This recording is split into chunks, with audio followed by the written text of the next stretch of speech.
Hi guys, hope you're well. QPR head to Derby County on Saturday afternoon for our final fixture before already another international break. So in this video, I caught up with Jake from the Rams Talk podcast to get his thoughts on their season so far. Don't forget to hit like and subscribe if you enjoyed the video, and let's jump straight into it. Hello Jake, how are you?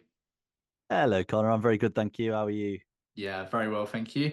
So, thank you very much for joining me today to talk about Derby versus QPR. I wanted to start off with to getting your perspective on Derby's season so far as you've returned to the Championship. So, 3 wins and 4 losses this season so far. Currently sat in 13th before a trip to Sunderland and QPR at home this weekend. So, what have you made so far? We're doing all right. We're really doing all right. I don't think anyone really knew what to expect before the season started. We had a lot of reports saying, Derby are going to come bottom, Derby are going to come second bottom. And I think a lot of Derby fans knew that wasn't going to be the case. We recruited pretty well in the summer. We have a shoestring budget at the minute. We're looking for investment. But with the money that we had, we spent pretty well. We brought in some good players and we've played quite well so far, especially at home. Every game we've lost, bar that Blackburn game, which was a real anomaly at the start of the season. If we have lost, it's only been by a single goal. And, with the teams that have beaten us, I mean, Watford away from home, who've won every game so far at home this season, Sheffield United doing exactly the same. And obviously Norwich, which I don't want to talk about. I'm still upset about it, but I'm sure everyone's seen how far out of play that ball was. So every game that we've lost so far, bar that Blackburn game, has been pretty close. So when we have won, we've looked good. We've looked pretty convincing. So yeah, it's looking good for us so far. And I think we're not too worried about being down at the bottom at the moment. I think there's a little bit of confidence between the fan base and probably between the team as well that we're not going to be down there. After Blackburn, there definitely was, but now we seem to have calmed down a little bit, and yeah, it's looking good so far. So what are your expectations for the season on the whole? Obviously, coming back up into the Championship, is this about consolidating or are you hopeful of more? Stay up. That is it. Stay up. Doesn't matter if it's by one goal or something along those lines, by one yellow card or whatever the lowest metric is for staying in the division. I think Derby desperately, desperately need to stay in this league. If we go down, it'd be disastrous for us, not just on the pitch but off the pitch as well. As I said, we're looking for new investment at the minute. There's looking to be a lot of changes at the club in the coming weeks and months off the pitch. So yeah, just staying in that division, being able to keep a squad together, being a stable club again, and yeah, being boring. That's what it is, being boring. Because for the last few years, it's been so chaotic. It'll be nice just to chill out, come towards sort of bottom half of the table, and just have a nice season where we can enjoy ourselves. And you mentioned the summer recruitment as well. Obviously, it was a very busy summer, as it typically is when you come back up into a division higher. So, are you satisfied with the squad overall, or is there anywhere you feel you're kind of lacking? There's a couple of places where we're lacking, but I mean, signings wise, we desperately needed a goalkeeper. We lost our goalkeeper in the summer. Joe Wildsmith didn't sign a new contract.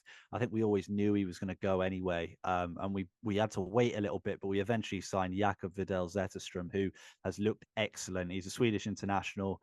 He's got man of the match in pretty much every game he's played so far. He is a fantastic goalkeeper. Stands at 6'6", wears a scrum cap as well. You can't miss him, and yeah, he's been fantastic. We also brought in the likes of Kenzo Houdmine from AZ in the Netherlands, and he's looked brilliant in midfield as well. Really good technical player, far better than anywhere else we have. But the one place we're really lacking is kind of up front. We're lacking a little bit up front. We are lacking in midfield, but that's, I guess, mainly due to injuries. We could have done with a bit of depth there, but we really only have Jerry Yates as our out and out number 9. We don't really have any others. We've got James Collins, but I don't think he's ready for this level yet. I think we kept him on the team because he's a bit of a, he'll stick around. He's not going to be desperate to play. He's a good guy to have around the dressing room. But aside from Yates, we've not really got a starting number 9, so it kind of all hinges on him. So Derby almost got a striker over the line on deadline day, Al Hamadi from Ipswich. It was held up because Ipswich couldn't get their deal for Armando Broja. I think it's Armando Broja over the line. And yeah, we ended up missing out. So if there's anywhere we're struggling, it's scoring those goals, and that's the only thing holding us back at the minute, I think. So, who are the standout players this season so far? Who should QPR be worried about on Saturday? I mean, Zetterstrom mentioned already. Can he be worried about goalkeeper? Don't really know, but he has been excellent so far. Houdmine's magic. The way he keeps the ball in tight situations is brilliant. He's probably our best technical player by a mile. He's very dangerous. Nathaniel Mendes-Lang is always dangerous, whether he's on the left, whether he's on the right. He's been quite unlucky with goals and assists this season, hit the woodwork a couple of times, had a couple of chances where he's put the ball across and someone skewed it wide. Jerry Yates, he hasn't scored yet, but his link-up play has been excellent. He'll open the door for the likes of Mendes-Lang to get in. Caden Jackson scored a couple of goals. He's probably not the most gifted footballer you'll ever see, but he works really hard and he's pretty quick as well. So he tends to get into good positions. So if we play Kane Wilson as well, he came off the bench. He's been out injured. He usually plays either right back or right wing back. He is excellent on the ball. He beats players for fun. And yeah, he's another one. Towards the end of last season in League One, he was unstoppable. So if he can find that form again, he'll certainly be a danger. And what do you make of the manager as well? Obviously, you had a very good season last season. Obviously, coming back into this league, it's not a league where he has an amazing record. That's what some sort of neutral fans have doubted Derby over this season. So, are you happy with him right now? At the moment, yeah, one's a weird one that I could go on for about 20 minutes about the history of back and forth of fans backing him, fans not backing him. I think when we were in League One, I think his football sometimes is described as soul crushing or soul destroying. It was pretty grim when you'd travel all the way to Shrewsbury and play 10 men behind the ball and hope to catch them on the counter attack. But in the Championship, it seems to be working a little bit better. He's brought in better players. He's got a team that's almost all his now. There's only one or two players in the 11 that were here before he joined as manager a couple of years back. So yeah, I think Paul Warne's doing well. I think people's opinion of him is better than it was. I think last season, if we lost a game, worn out would be all over social media. As fans of clubs that don't think they should be in divisions alike, you know what it's like. So yeah, I think people are starting to back him a little bit more. I think I'm starting to trust him a little bit more as well.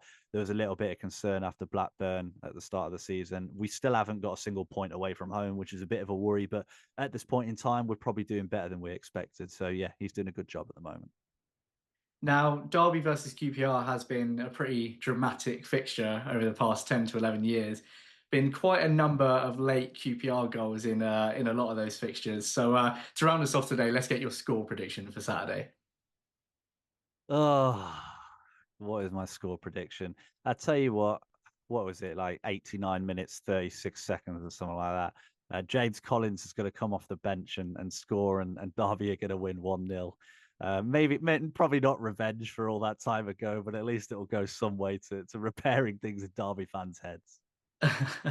Well, thank you for joining today, Jake, and good luck for the rest of the season. Cheers, Connor. Been a pleasure, mate. Thank you so much again to Jake for joining this match preview. You can check out the Rams Talk podcast via the link in the description below. Now, of course, since we filmed that preview chat together, Derby did play again on Tuesday night, losing 2-0 to Sunderland, so that's 3 losses on the spin for Derby now. So for me, this is a fixture we must be targeting to get a win from. If you don't get a win from here, then where are you going to get one? I mentioned in my Hull City match reaction that I'd like to see us possibly change shape going forward. I wonder if a 4-3-3 or some kind of variation of that would suit us better. Something a little bit more similar to how Hull set up, just to pad out that midfield a little bit more and help us in transition. If Elias Chair does come back in for a start, then I guess the question is going to be how he fits all of him, Dembele and potentially Saito into the team. But I think that could be possible if Chair takes one of those 3 midfield slots. Either way, I just want to see us go into this one a bit more brave, more confident, something a bit more like how we started the second half against Hull, the high press, high intensity, and just make sure that we're getting out of the back as quickly as possible, mixing it up with long balls and a bit of build-up play as well. We went into the last international break with an away win, 2-1 away at Luton Town, so hopefully we can do the same here. Then that gives Marty a couple of weeks to go back to the drawing board, figure a few things out. With a bit of luck, we'll see Jake Clark-Salter come back in for this one as well, although we didn't have much mention of him this week. Our record with and without him speaks for itself, so hopefully he'll be involved because we have a much better chance of picking up points when he is. Anyway, score prediction time. I am actually going to go for an away win. I don't know why. I really wasn't impressed with how we played on Tuesday night, but I feel like we're just going to eke out a narrow 1-0 win or something like that. We always seem to like a late winner against Derby, so maybe we'll keep with that tradition. Anyway, thank you very much for watching this match preview. Let me know your own score predictions down in the comments below. And if you've enjoyed this video, you're not already a subscriber, please do like and subscribe the video and share it around to your friends. It really helps me to grow the channel. Thank you so much again, and I'll catch you in my next video. Cheers!